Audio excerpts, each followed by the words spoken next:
हर किसी को सरकारी नौकरी चाहिए। मेरी सरकारी नौकरी कब लगेगी, लगेगी या नहीं लगेगी, कितने सवाल हैं।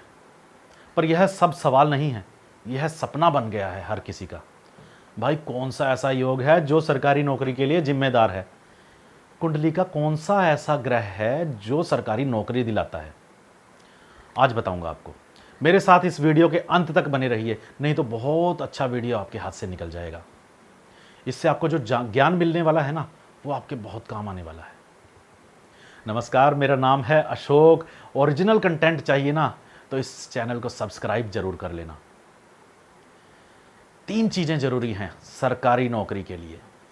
पहली है ज्ञान, जो कुंडली के 5वें घर से आता है।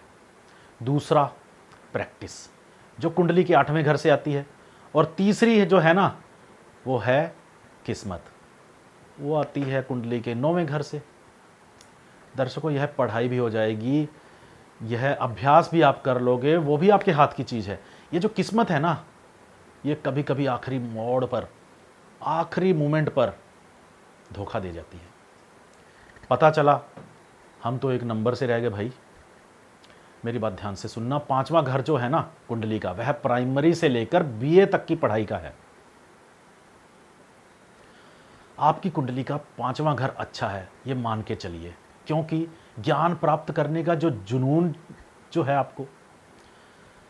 फिर आता है खाना नंबर 8, नुकसान, परेशानी, मृत्यु, असफलता, अपमान, वियोग, दरिद्रता। क्या कुछ नहीं झेलता इंसान कुंडली के इस घर की वजह से? यह सब कुंडली का 8वां घर ही देता है।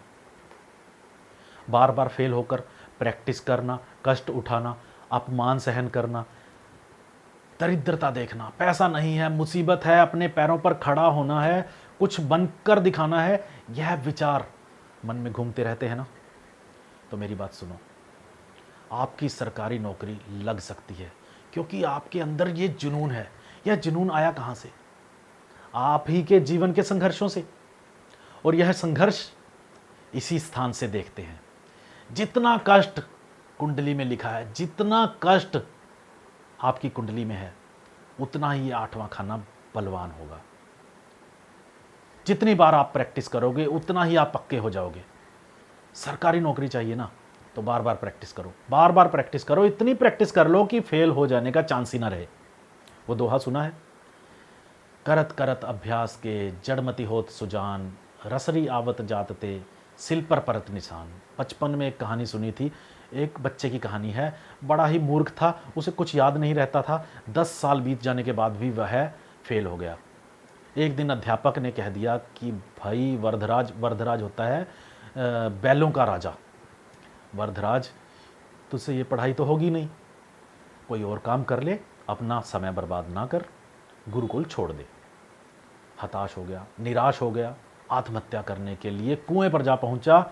वहां जाकर कूदने ही वाला था कि देखा कि रस्सी के बार बार आने जाने से एक पत्थर पर निशान बन गए हैं। सोचा, एक कोमल सी रस्सी इतने निशान पत्थर पर कैसे बना सकती है? अगर बना सकती है तो मैं क्यों नहीं कर सकता पढ़ाई?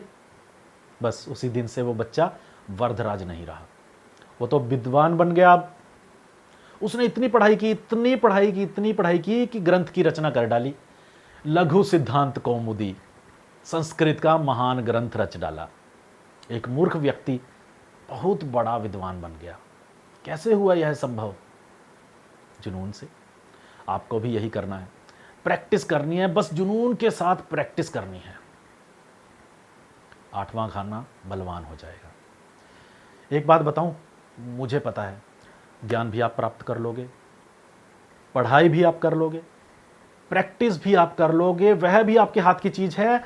पर ये जो किस्मत है ना, तीसरी चीज, इसे कहां से लाओगे? भाई साहब, कभी कभी तो ना एक नंबर से बंदा रह जाता है।